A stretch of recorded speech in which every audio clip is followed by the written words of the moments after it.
उत्तर प्रदेश की राजनीति में समाजवादी पार्टी ने मुस्लिम यादव फॉर्मूले के साथ कई बार सरकार बनाई, लेकिन साल 2014 के बाद से पार्टी सभी बड़े चुनाव हारती आ रही है। इस बार जब निकाय चुनाव के भी परिणाम सामने आए तो अखिलेश को बड़ा और तगड़ा झटका लगा। तो दूसरी तरफ मौलाना और मौलवी का कहना है कि मुसलमानों ने अब समाजवादी पार्टी का साथ छोड़ दिया है। ऐसे में बड़ा सवाल ये उठता है कि क्या अखिलेश यादव से मुस्लिम नाराज हो गए हैं, और सवाल ये भी कि क्या अखिलेश यादव के अल्पसंख्यक वोट बैंक पर अब पकड़ कमजोर हो गई है या नहीं रही है। आखिर क्यों अखिलेश यादव का MY यानी कि मुस्लिम यादव समीकरण फेल हो रहा है? क्या मुस्लिम के पास समाजवादी पार्टी से बेहतर ऑप्शन है?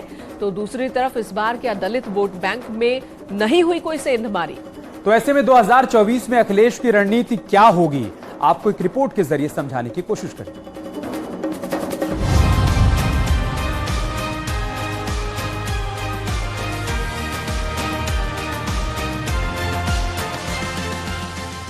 जिस वोट बैंक के दम पर अखिलेश यादव 2017 से चुनावी मैदान में है, जिसके बलबूते वो बीजेपी को चैलेंज देते रहे, वो वोट बैंक अब समाजवादी पार्टी के हाथ से फिसल चुका है। वो MY समीकरण अब फेल साबित हो रहा है, जिसने कभी अखिलेश यादव को यूपी की गद्दी पर बिठाया था। यानी वो मुस्लिम समाज अब समाजवाद नहीं बल्कि विकासवाद का स्वाद चखने के लिए अपना मूड चेंज कर चुका है और समाजवादी पार्टी को बहुत हद तक छोड़कर एक नए विकल्प की तरफ चल निकली है और इसके नतीजे हर जगह बहुत अच्छे आए हैं। और इंशाल्लाह आने वाले लोकसभा के इलेक्शन में भी समाजवादी पार्टी के खिलाफ इस तरीके से मुहिम चलती रहेगी और आते आते 2024 में समाजवादी पार्टी हाफ हो जाएगी। भले ही लखनऊ में समाजवादी पार्टी के ऑफिस में कार्यकर्ताओं की भीड़ लगी हो, लेकिन इस भीड़ को पता है कि वो दौड़ अब खत्म हो चुका है। जब मुसलमान सिर्फ अखिलेश को ही अपना नेता मानते थे, क्योंकि चुनावी परिणाम अब इसकी गवाही दे रही है। 2014 लोकसभा चुनाव SP को सिर्फ 5 सीटें मिली। 2017 विधानसभा चुनाव 47 सीटों पर समाजवादी पार्टी सिमट गई। 2019 लोकसभा चुनाव SP को सिर्फ 5 सीटें मिली। फिर 2022 का विधानसभा चुनाव समीकरण फेल हो गया। रामपुर आजमगढ़ उपचुनाव में SP की हार हो गई। मुस्लिम बाहुल्य सीट स्वार में भी करारी हार हुई। अखिलेश यादव 2017 से जीत के लिए हर पैतरा आजमा लिए, छोटे छोटे दलों से गठबंधन कर लिए, लेकिन उनका MY समीकरण कहीं काम नहीं आया। और कुछ ऐसे ही परिणाम निकाय चुनाव में भी जब सामने आया तो हार स्वीकारने की जगह बीजेपी पर ही हमलावर हो गए। आदरणीय नीतीश कुमार जी, आदरणीय ममता बनर्जी जी, KCR साहब और बहुत सारे दल इसी कोशिश में हैं कि कोई रास्ता निकले और जो दल जहां मजबूत है उस दल के नेतृत्व में चुनाव लड़ा जाएगा। समाजवादी पार्टी जिस MY यानी मुस्लिम यादव समीकरण के आधार पर सत्ता में आई, वो समीकरण लगातार 9 सालों से ध्वस्त होता नजर आ रहा है। इस बार सपा ने MY के साथ दलितों को भी जोड़ने की कोशिश की, लेकिन वो दलितों को भी अपनी तरफ करने में नाकामयाब हो गए और मुस्लिम के साथ ही दलित वोट बैंक भी अब बीजेपी की ओर शिफ्ट हो गया। समाजवादी पार्टी जिस MY यानी मुस्लिम यादव समीकरण के आधार पर सत्ता में आई, वो समीकरण भी पिछले 9 सालों से ध्वस्त होता नजर आ रहा है। इस बार समाजवादी पार्टी ने मुस्लिम यादवों के साथ दलितों को भी जोड़ने की कोशिश की, लेकिन सपा की ये कोशिश भी नाकामयाब हो गई, जिसके चलते अब दलितों के साथ मुस्लिम वोट बैंक भी भाजपा से जुड़ता नजर आ रहा है। अब अखिलेश यादव की नजर 2024 पर जा टिकी है और एक बार फिर वो उसी समीकरण के साथ मैदान में उतरने की तैयारी में है, जिसमें वो बार बार फेल साबित होते रहे। लेकिन अब भी वक्त है। अगर अखिलेश बीजेपी के सामने खुद को साबित करना चाहते हैं तो रणनीति में बदलाव करना होगा। MY के इतर नया समीकरण तैयार करना होगा। Bureau report, news 18।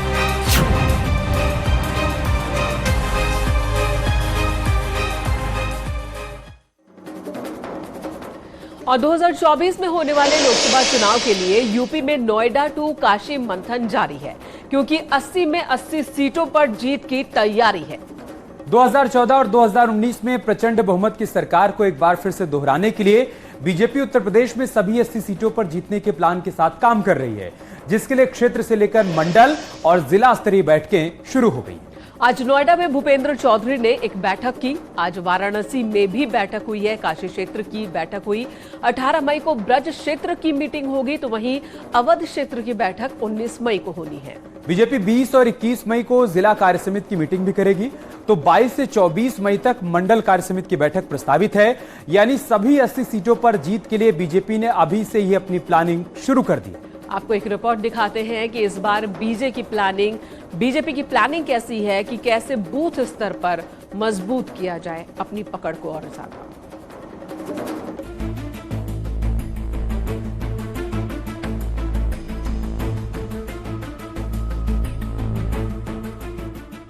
मिशन 2024 के लिए सबका साथ सबका विश्वास का मंत्र अब सार्थक होने जा रहा है। 80-20 के फॉर्मूले को बदला जा रहा है और अब टारगेट 80 के पैटर्न पर मिशन को आगे बढ़ाया जा रहा है। चाहे अल्पसंख्यक हो या फिर बहुसंख्यक, हर वोट बैंक पर नजर रखी जा रही है और इसके लिए क्षेत्र से लेकर मंडल और जिला स्तरीय बैठकें हो रही है। नोएडा में भूपेंद्र चौधरी की बैठक, वाराणसी में काशी क्षेत्र की बैठक, 18 मई को ब्रज क्षेत्र की बैठक होगी। अवध क्षेत्र की बैठकें 19 मई को होगी। 2014 और 2019 में प्रचंड बहुमत की जीत के बाद 2024 के रण में टीम मोदी योगी अपने ही रिकॉर्ड को तोड़ने के मकसद से काम पर लग गई है। क्षेत्रवार मंथन हो रहा है और 80 में 80 सीटें जीतने का प्लान भी सेट हो रहा है। मैं अब जन जन तक अपनी बात पहुंचाने का काम और अलग अलग ग्रुपों में बैठकर बातचीत करने का जो एक रूपरेखा है, उस रूपरेखा हम लोगों ने बनाई है और मुझे विश्वास है कि 2024 में हम अपनी सरकार का, मोदी जी के नेतृत्व में सभी कामों का रिपोर्ट कार्ड लेकर जनता के बीच में जाएंगे और उत्तर प्रदेश की महान जनता मोदी जी के नेतृत्व में हमें बड़ा जनादेश देकर केंद्र में सरकार बनाने का, मोदी जी के नेतृत्व में सरकार बनाने का अवसर देगी। विरोधी दल मोदी लहर को रोकने के लिए एकजुट होने की तैयारी में है और कोशिश है कि बीजेपी को किसी भी हाल में रोका जाए। लेकिन प्रधानमंत्री मोदी का संदेश साफ है, हर समुदाय, हर वर्ग और हर उस अंतिम आदमी को साथ लाना है जो कभी बीजेपी के साथ नहीं थे, जिसे अब जमीन पर उतारा जा रहा है और हर वर्ग को साधने के लिए प्लान तैयार किया जा रहा है। हाँ, निकाय के बाद करीब करीब शुरुआत तो हो ही गई है 24 की और भारतीय जनता पार्टी थोड़ा पहले से लगातार संगठन की पार्टी है, तो यहाँ कार्यकर्ता लगातार काम में लगे रहते हैं। तो अब निकाय चुनाव के बाद लोकसभा चुनाव है, उसी की तैयारी करेंगे सब लोग मिलकर। ये 17 के 17 मेयर के सीट जीतने के बाद जब हम लोकसभा के लिए बढ़ेंगे तो उसके लिए इस चुनाव ने एक अच्छा मोमेंटम, पॉजिटिव मोमेंटम एक सेट किया है। और 24 तो वैसे भी प्रधानमंत्री नरेंद्र मोदी जी के लिए वोट करने के लिए जब देश जाएगा, तो मैं समझता हूं कि सामने कोई तुलना में कहीं पर खड़ा ही नहीं है, तो वह उत्साह तो अपने पीक पर होगा। हर वक्त चुनावी मोड में रहने वाली पार्टी के बड़े बड़े नेता से लेकर कार्यकर्ता तक अभी से 2024 के लिए जमीन पर उतर गए हैं। पहले मंथन और फिर विजय प्लान का समीकरण तैयार कर रहे हैं। तो वहीं पीएम मोदी के यूपी दौरे को देखते हुए भी तैयारियों को धार दिया जा रहा है और उस मकसद को चरितार्थ किया जा रहा है, जिससे उत्तर प्रदेश में निकाय की तरह लोकसभा में भी जीत एक तरफा हो। Bureau report, news 18।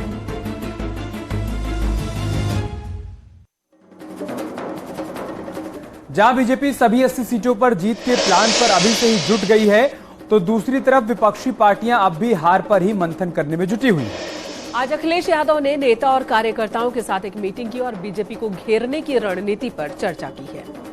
तो वही मायावती की कल कार्यकर्ताओं के साथ मीटिंग होने वाली है और 2024 के लिए मायावती नई रणनीति पर मंथन करेंगे। वहीं गठबंधन से नफा या नुकसान हुआ, इस पर अब आरएलडी मंथन करने वाली है। वहीं विपक्षी दलों में मंथन के बीच पीएम फेस के लिए प्रियंका गांधी का नाम सामने आ गया है।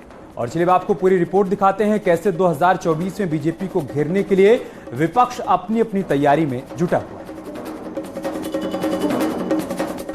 सर्वप्रथम तो उन्होंने बहुत बहुत धन्यवाद कहा, बधाई दी और हमारे क्लैपिंग हुई हमारे पूरी टीम के लिए कि बहुत मजबूती से आप लड़े हैं और हमारा आशीर्वाद सदैव आप लोगों के साथ है। बड़ी अच्छी मजबूती से आप लोग लड़ाई लड़ते हैं। हमने देखा किस तरह से आपके साथ 3-5 हुआ है। ये बेईमानी करते हैं। निकाय चुनाव को लेकर दिल्ली में मंथन करेंगे। पदाधिकारियों से सीटों का ब्यौरा मांगा। एसपी समर्थित कितने वोट आरएलडी को मिले, ये पूछा गया। यानी गठबंधन से कितना नफा कितना नुकसान रहा, इस पर जयंत चौधरी अगले हफ्ते मंथन करेंगे। लेकिन दूसरी तरफ प्रियंका गांधी कर्नाटक में जीत से इतनी गदगद हैं कि उन्हें यूपी में निकाय परिणाम से कुछ खास फर्क नहीं पड़ा। लेकिन पार्टी के नेता प्रियंका गांधी को राहुल गांधी की जगह देखना चाहते हैं, यानी प्रियंका गांधी को विपक्ष से पीएम फेस बनाना चाहते हैं। अगर नरेंद्र मोदी को हराना है, 2024 में बीजेपी को हटाना है, तो विपक्ष को एक बड़ा चेहरा देना पड़ेगा, जिसकी पॉपुलैरिटी हो, जिसकी क्रेडिबिलिटी हो, जिसकी एक्सेप्टेबिलिटी हो। अब मुझे लगता है कि पूरे देश में विपक्ष के पास प्रियंका गांधी से ज्यादा पॉपुलर, एक्सेप्टेबल और क्रेडिबल फेस नहीं है। सभी पार्टियां अपनी अपनी रणनीति के साथ मैदान में है। कोई हार पर मंथन कर रहा है, तो कोई नया समीकरण सेट कर रहा है, तो कोई प्रधानमंत्री बनने के ख्वाब देख रहा है। लेकिन इन सबके इतर बीजेपी अभी से चुनावी मैदान में उतर चुकी है और आगे का प्लान सेट कर चुकी है, यानी बीजेपी आगे आगे और विपक्ष पीछे पीछे। Bureau report, news 18। और अब बढ़ते हैं अगली खबर की तरफ। 2017 से पहले जिन दंगों का जिक्र सीएम योगी अपने भाषण में करते रहे हैं, उन्हीं में से एक मुरादाबाद दंगों की फाइल खुलने वाली है। 43 साल पहले हुए दंगों की जांच रिपोर्ट जल्द ही सार्वजनिक होने वाली है। सरकारी आंकड़ों की माने तो इस दंगे में कम से कम 83 लोगों की जान गई थी और 100 से ज्यादा लोग घायल हो गए थे। तब राज्य में वीपी सिंह के नेतृत्व में कांग्रेस की सरकार हुआ करती थी। हालांकि दंगे की रिपोर्ट सार्वजनिक किए जाने पर समाजवादी पार्टी के सांसद ने सवाल खड़े कर दिए और इस रिपोर्ट को जख्मों पर नमक बताया है। आपको दिखाते हैं ये रिपोर्ट। यूपी में है सब। जो 43 साल में नहीं हुआ वो योगी सरकार में होने वाला है। जिस दंगे पर सभी सियासी पार्टियां अब तक खामोश रहीं, उसे योगी आदित्यनाथ सामने लाने वाले हैं। उस रिपोर्ट को विधानसभा में पेश करने वाले हैं। जिस दंगे में 83 लोगों की जान चली गई थी। 3 अगस्त 1980 को मुरादाबाद के ईदगाह में भड़के इस दंगे की जांच के लिए जस्टिस सक्सेना की कमेटी बनाई गई थी। बताया जाता है कि दंगे की जांच इतनी खतरनाक थी कि 43 सालों में किसी भी सरकार ने इसे सार्वजनिक करने की हिम्मत नहीं जुटाई। अब 43 साल बाद रिपोर्ट के माध्यम से सच सामने आने की उम्मीद है। 43 साल पहले मुरादाबाद में हुए दंगों की रिपोर्ट सामने आएगी।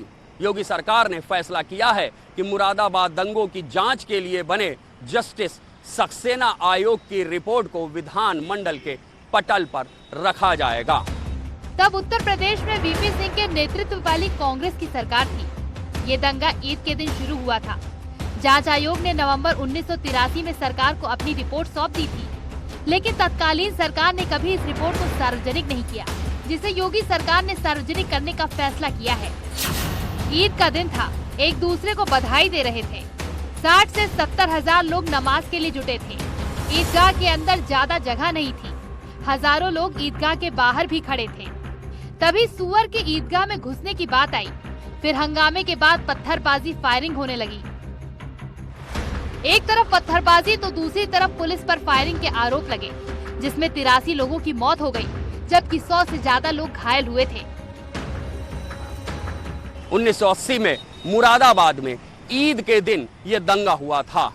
बताया जाता है ईदगाह से लेकर मुरादाबाद की सड़कें जब नमाजियों से भरी हुई थी, तभी एक अफवाह फैली कि धार्मिक रूप से प्रतिबंधित पशु नमाजियों के बीच में घुस आया है। इसके बाद आक्रोश, मारपीट और भगदड़ मच गई।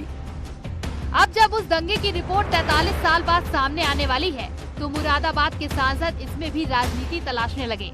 अखिलेश यादव के सांसद एसटी हसन का कहना है कि रिपोर्ट को सार्वजनिक करने से सरकार को तो कोई फायदा नहीं पहुंचेगा, लेकिन लोगों के जख्मों पर नमक जरूर छिड़का जा सकता है और ये हकीकत लोगों को मालूम होनी चाहिए कि उस वक्त क्या हुआ था।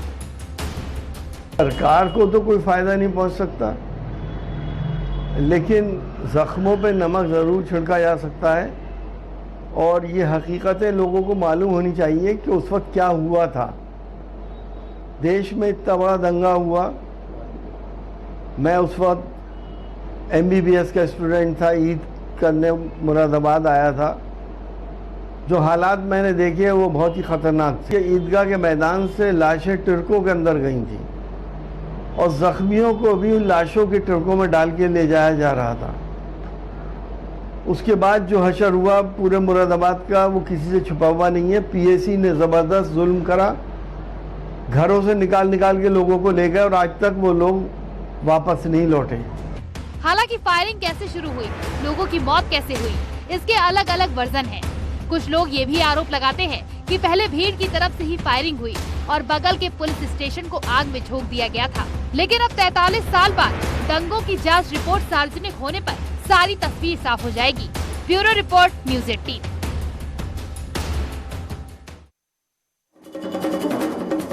इधर ग्रेटर नोएडा में नशे के सबसे बड़े इंटरनेशनल नेक्सस का पर्दाफाश हुआ है। 300 करोड़ की ड्रग्स के साथ अफ्रीकी मूल के 9 आरोपियों को पकड़ा गया है, जो पढ़ाई के नाम पर किराए के मकान में रह रहे थे। 3 मंजिला बिल्डिंग में ड्रग्स की फैक्ट्री चला रहे थे। बड़ा खुलासा ये हुआ है कि यहां बने ड्रग्स को आरोपी विदेशों तक सप्लाई करते थे और क्रिप्टो करेंसी में पैसे लिया करते थे।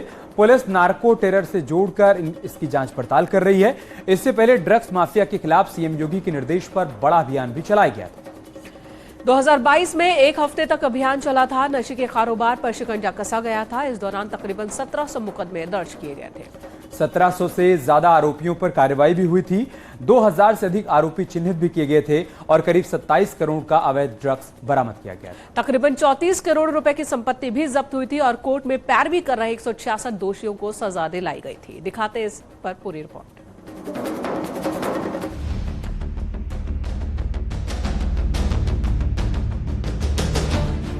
यूपी में माफिया थर-थर कांप रहे हैं। बुलडोजर का डर, एनकाउंटर का खौफ, बड़े से बड़ा अपराधी घुटनों पर है। कई जेल में तो कई मिट्टी में मिल चुके हैं। अब माफिया के बाद प्रदेश को नशा मुक्त करने के लिए नशे के नेक्सस पर कमरतोड़ कार्रवाई शुरू हो चुकी है। ग्रेटर नोएडा में यूपी पुलिस ने ड्रग्स के सबसे बड़े नेक्सस पर प्रहार किया है, जिसके पास से करीब 300 करोड़ की ड्रग्स की रिकवरी हुई है। 48 kg मेथ का आज की तारीख में जो दाम है लगभग 200 करोड़ है और जो उसका रॉ मटेरियल है वो भी जो प्रोडक्शन होता 100 के आसपास उसका इवैल्यूएशन बताया जा रहा है। कुल रिकवरी 300 करोड़ की हुई है। ग्रेटर नोएडा में 300 करोड़ की ड्रग्स बरामद। 9 विदेशी मूल के नशा तस्कर गिरफ्तार। सूरजपुर इलाके में चल रही थी ड्रग्स फैक्ट्री। किराए पर मकान लेकर बना रहे थे ड्रग्स बनाकर विदेश तक करते थे सप्लाई। पुलिस के मुताबिक यूपी में पकड़े गए अब तक के नशा तस्कर गैंग में ये सबसे बड़ा नेक्सस है और अब तक की ये सबसे बड़ी रिकवरी है। विदेशी मूल के नागरिकों द्वारा किराए पर एक मकान लेकर आर्टिफिशियल ड्रग मेथ का निर्माण कराया जा रहा था और इसमें हमारी टीमों ने काफी लंबे समय से इस पर काम करते हुए फिर इसको पकड़ा है। इसके रैकेट में पूरी मेथ बनाने की लैब पकड़ी गई है। वाइट मेथ प्योरेस्ट फॉर्म में रिकवर हुआ है। लगभग 48 किलो मेथ रिकवरी हुई है। अप्रेचर्स रिकवर हुए हैं। बहुत सारे रॉ मटेरियल की रिकवरी हुई है। केमिकल्स की रिकवरी हुई है। अनफिनिश्ड प्रोडक्ट्स की रिकवरी हुई है। 9 विदेशी मूल के आरोपियों में कई साउथ अफ्रीका के रहने वाले आरोपी हैं। अब पुलिस इसके पूरे नेटवर्क को खंगाल रही है। पुलिस पता लगा रही है कि इसकी सप्लाई कहां-कहां होती थी और कौन-कौन सप्लाई करता था, लेकिन इसे नार्को टेरर से जोड़कर भी देखा जा रहा है। दरअसल नार्को टेरर के जरिए हेरोइन, अफीम जैसे महंगे ड्रग्स का कारोबार होता है। तस्कर पहले लोगों को नशे का आदी बनाते हैं। लोगों को आदी बनाकर तस्कर एक बाजार बनाते हैं। रॉ मटेरियल चोरी छिपे लाकर यहाँ तैयार करते हैं। कॉलेज इंस्टीट्यूट वाले एरिया इनके लिए सबसे मुफीद होती है। स्टूडेंट्स के बीच ये जल्दी अपना बाजार बना लेते हैं। नशे से आए पैसों का अवैध कामों में इस्तेमाल करते हैं। कई नेक्सस इन पैसे से टेरर फंडिंग भी करते हैं। पुलिस की माने तो इतने बड़े नेक्सस के पीछे नार्को टेरर से इनकार नहीं किया जा सकता। यहाँ रुकेंगे एक छोटे से ब्रेक के लिए। खबरें जारी हैं, बने रहें हमारे साथ।